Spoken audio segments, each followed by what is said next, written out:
del otro lado de la línea. Miguel, muy buen día, ¿cómo le va?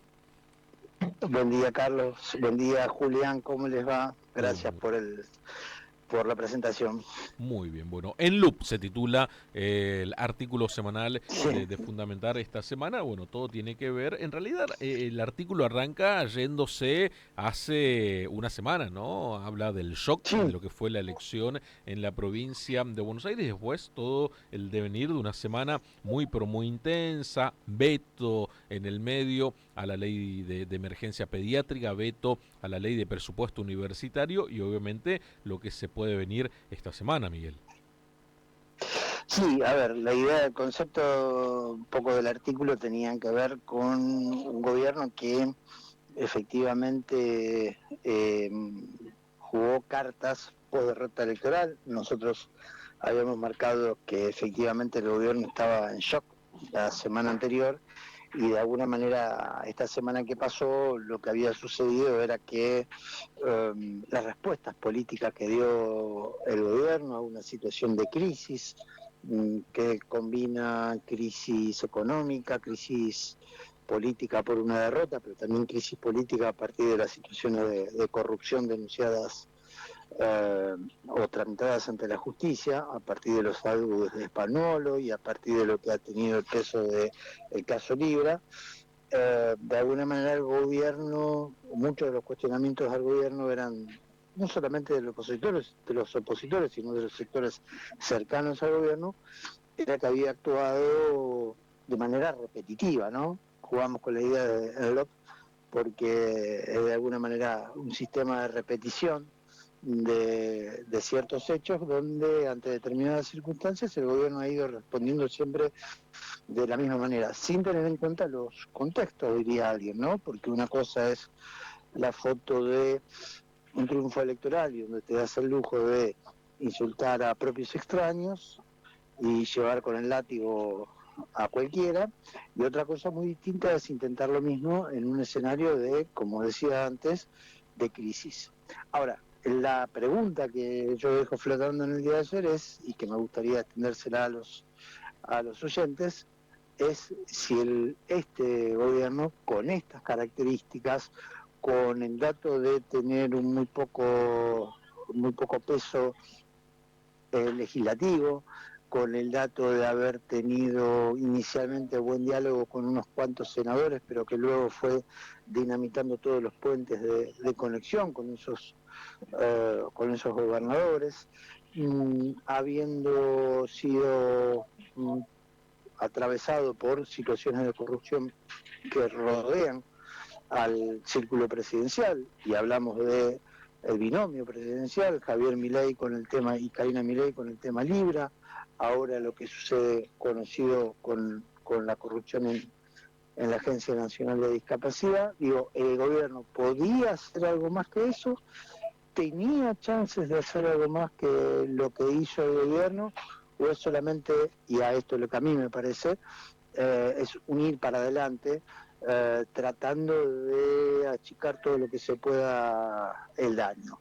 Digo esto porque cuando vos te das una lógica de cambiar efectivamente estrategias porque venís derrotado por varios lugares, tenés que tener en dónde anclarte, tenés que tener con qué fundamentar ese cambio. Ujú. Y no parece, con todos los elementos que hemos comentado aquí, que el gobierno tenga elementos donde pararse para diseñar una estrategia distinta. Así que todo eso se agrava además con una situación judicial que el viernes a la tarde tuvo un capítulo extra con esta confirmación de Fernando Severimedo, uno de los responsables de La Derecha Diario, un referente muy cercano en algún momento a Javier Milei, que en sede judicial reconoció que Spagnolo en algún momento le había comunicado y le había comentado en cuotas la situación de lo que sucedía allí con la Suiza-Argentina y la llegada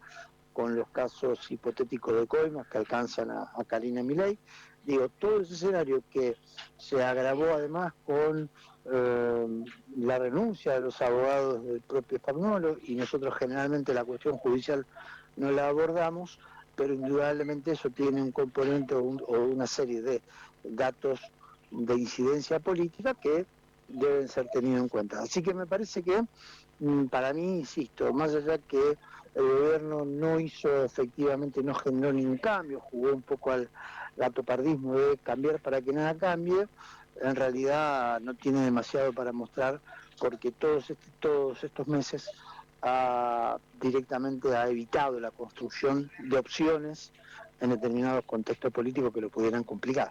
Muy bien. Básicamente me parece que la cosa pasa por ahí. Bueno, un día lunes que vamos a Ujú, cerrar con cadena nacional y presentación de claro. presupuesto 2026, Miguel, en la antesala de lo que puede ser una semana de nuevas derrotas en el ámbito legislativo. ¿Se acuerdan que en algún momento contábamos, ¿no? Las derrotas que ya llegan a 40 desde el pasado 14 de febrero, las derrotas en el Congreso Nacional. Estas semanas enfrentan nuevamente a otras, veremos, 3, 4, 5 derrotas nuevamente, principalmente en diputados.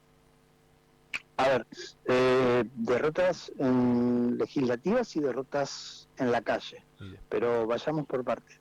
Lo de esta tarde, lo de esta noche. Imagino un presidente que va a hacer foco obviamente en la cuestión de la económica, que es donde se puede sentir más cómodo el presidente, independientemente de los cuestionamientos que surgen desde muchos sectores, los sectores más cercanos a las ideas del presidente, pero que están decididamente enfrentados, o desde los sectores que en términos de lo ideológico económico están decididamente en contra. Habrá que ver qué ofrece el presidente en este discurso.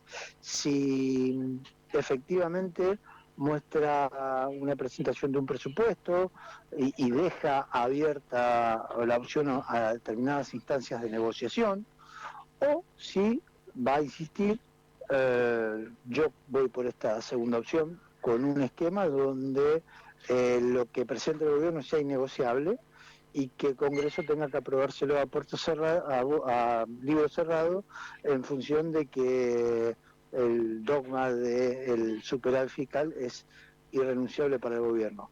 Lo cual generaría, y esto también como un adelanto para las semanas que vienen, si efectivamente el Parlamento cumple con su función, si plantea modificaciones en los presupuestos, situación que sucede desde siempre en la Argentina. Recordemos que estamos conviviendo en términos administrativos, políticos y económicos sin presupuesto ya desde el año 2023 en la Argentina. Me imagino que el Congreso, cumpliendo con su función de, insisto, plantear modificaciones, demandas que siempre son muchas en las 24 jurisdicciones o 23 jurisdicciones provinciales y la Ciudad Autónoma de Buenos Aires, me parece que ahí el gobierno va a poner el argumento para que otra vez no haya un presupuesto aprobado en la Argentina. Ese es mi temor.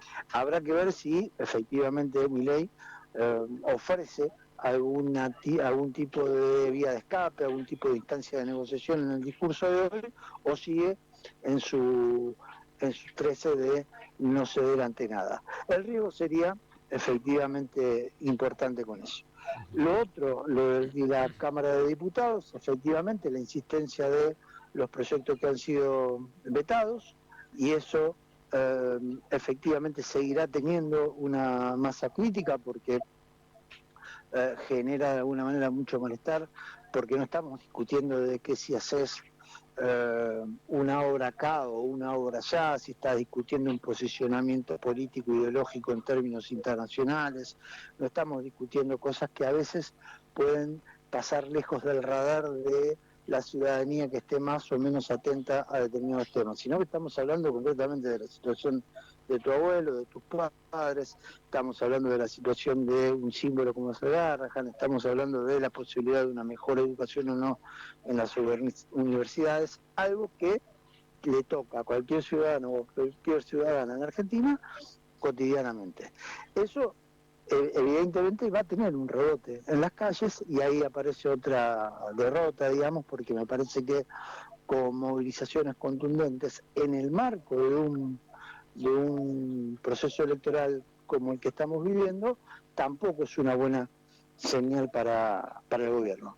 Rumores hay muchos. Alguno que estuvo circulando durante el fin de semana era que en la propuesta del presidente de hoy del presupuesto, efectivamente habría un aumento para las jubilaciones de aquellos que efectivamente trabajaron formalmente y tuvieron los aportes formales durante 30 años, en detrimento de aquellos que recibieron la jubilación producto de las reformas que se hicieron en su momento, aquellos que, recordemos, se dice habitualmente, compraban jubilación porque no tenían los aportes, porque no se lo habían hecho. Bueno, aparentemente ha crecido en redes ayer este comentario de que el gobierno iría como una forma de dar una señal de aumento a los jubilados, haciendo de alguna manera una pelea de pobres contra pobres. Habrá que ver si esto se da así, habrá que ver si efectivamente el presidente lo anuncia o no, pero me parece que efectivamente estamos a comienzo de una semana